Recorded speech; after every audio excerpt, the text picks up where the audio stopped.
This is the story of you, not the version people see, not the highlight reel, not the smile you practice in mirrors.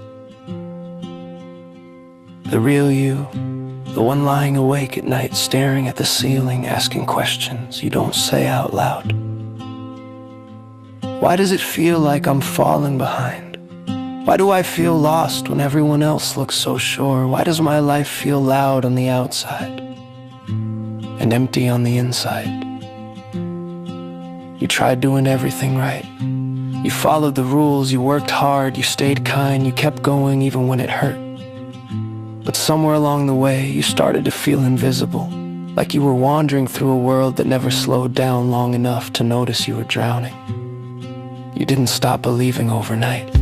It happened quietly, one unanswered prayer at a time, one disappointment stacked on another, one moment where you whispered, "I thought you'd show up," and it felt like no one answered.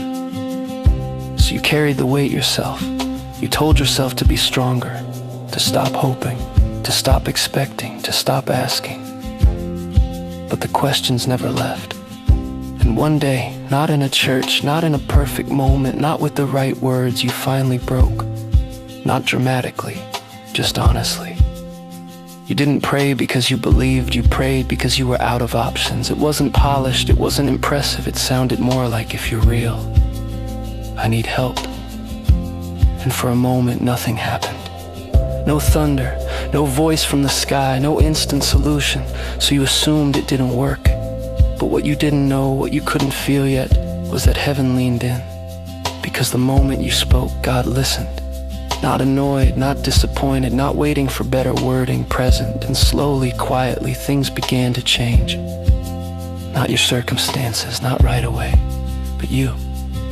You noticed small things first, a sense of peace that didn't make sense. A thought that felt gentler than your usual inner voice, a door you didn't expect opening just enough to let light in. You told yourself it was coincidence. You brushed it off. You didn't want to get your hopes up again.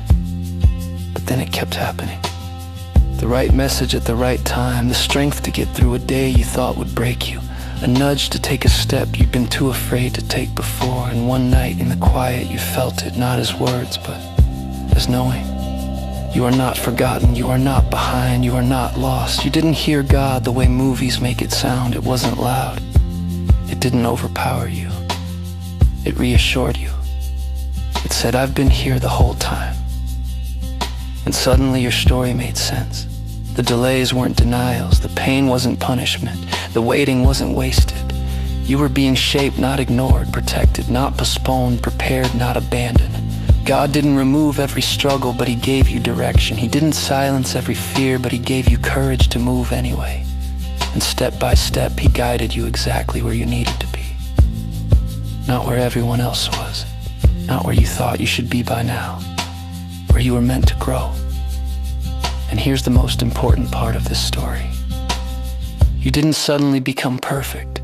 You didn't stop doubting completely. You didn't get all the answers. But you learned to trust the one who does. You learned that faith isn't about certainty. It's about staying open. It's about showing up even when you don't understand. It's about believing that your story isn't over just because this chapter is hard. So if you feel lost right now, if you're searching, if you're tired, if you're wondering if anyone hears you, this is the story of you. And it's still being written. And the author hasn't walked away.